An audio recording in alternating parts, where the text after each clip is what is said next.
Okay, quick video on how things did roll uphill. A little bit different, kind of a little counterintuitive almost. So we're going to start out with posing it like this.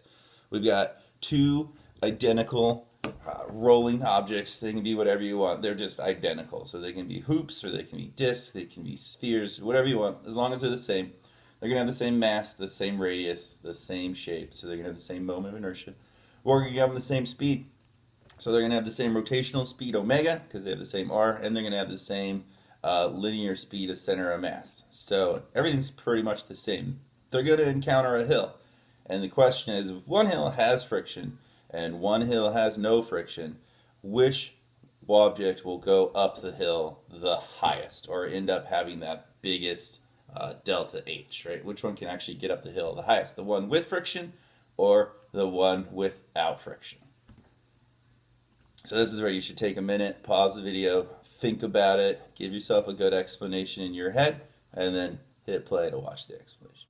Okay, unfortunately, no frictionless surfaces actually exist, so this is kind of hard to demonstrate for you guys. But first explanation we'll do with forces. If you've got friction, then there can be a frictional force between the wheel and the ramp. So if you are rotating in the towards the board direction, traveling uphill, the frictional force is actually also uphill. And that is, I think, the little counterintuitive part about this. We like to think of friction as opposing the motion of something, so it should be pointing in the opposite direction of motion. But really what the friction here is doing is opposing the rotational motion. Since the wheel starts out with some kinetic energy, right? Since it's starting out with that kinetic energy, it has the ability to do stuff to other stuff. Unlike when we let the wheel roll down the ramp, it started with gravitational potential energy, and so all it could do was roll down the hill. Here, it's going to use that initial kinetic energy to roll up the hill and do stuff to other stuff. And in this case, it's going to do stuff to the ramp. Mainly, as it tries to spin this way, it's going to push the ramp downhill, or try to push the ramp downhill. So as it is trying to push the ramp downhill, the ramp in turn applies that static frictional force back on it and propels it uphill. So we can actually show that it's going to shoot that piece of paper down the ramp, right? So we're doing stuff to the ramp.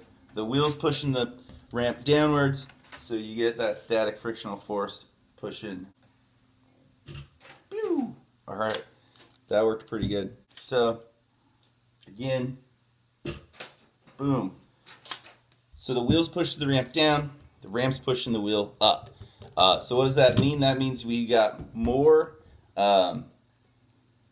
forces acting, so we're going to have less of a net force. We still got your mg sine theta down the ramp, but now that we do have some statical frictional force up the ramp, the net force on the wheel is closer to zero, and so we're going to accelerate at a lower rate. Now, we don't really know the size of this frictional force. We need some numbers to maybe figure that out if we cared. But really, again, I think the test format is going to be more comparison. So just being able to compare the size of that frictional force to the size of this mg sine theta. Mg sine theta is probably still bigger, so we'll still be accelerating down the ramp, slowing down. But because we have that frictional force up the ramp, we'll be slowing down at a lower rate, right? Without static friction, then there is no frictional force up the ramp. It's all mg sine theta, and we'd actually be maxing out our acceleration, slowing the wheel down, so it would not travel up the ramp as high. Also, without this static frictional force to slow the rotation, right, because that's really what the static frictional force is doing. It's slowing that rotation in this direction, so it's applying and opposing that motion up the ramp. Without that, there is no torque to make the wheel stop spinning. So the wheel will just translate up the ramp as opposed to slowing down, right? If we actually let the wheel go, oh, gotcha. You can see that the rotational rate slows as it goes up translationally. You know, maybe.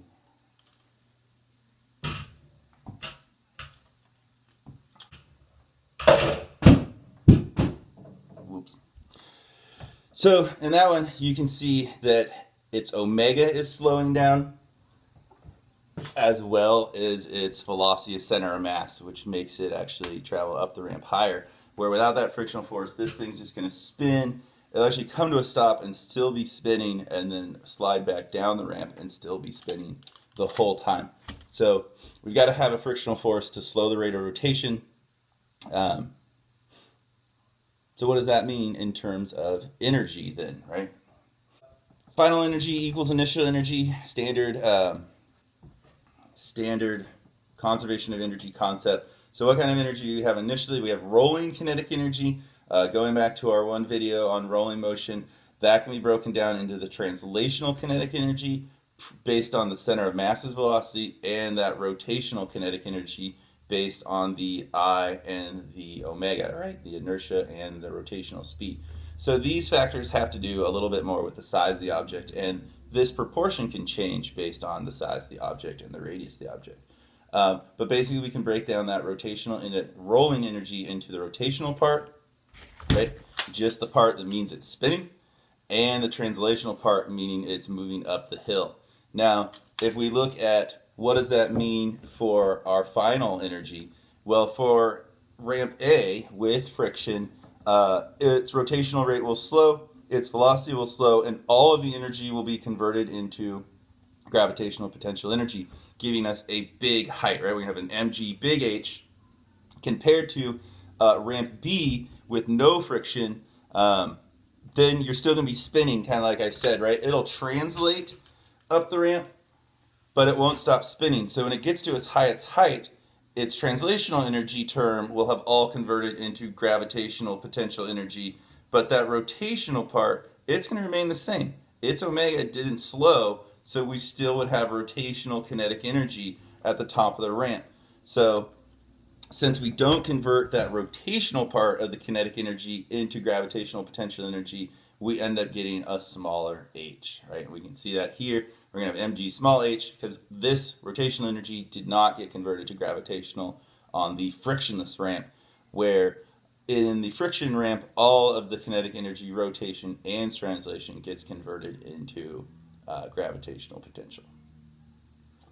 Hopefully that helps with rolling motion. There is a free response question from 1990 something or 2000, early 2000s. I'm going to look that up. I'm going to post that with its solution next to this video so you can see an example of an FRQ that deals with rolling up ramps.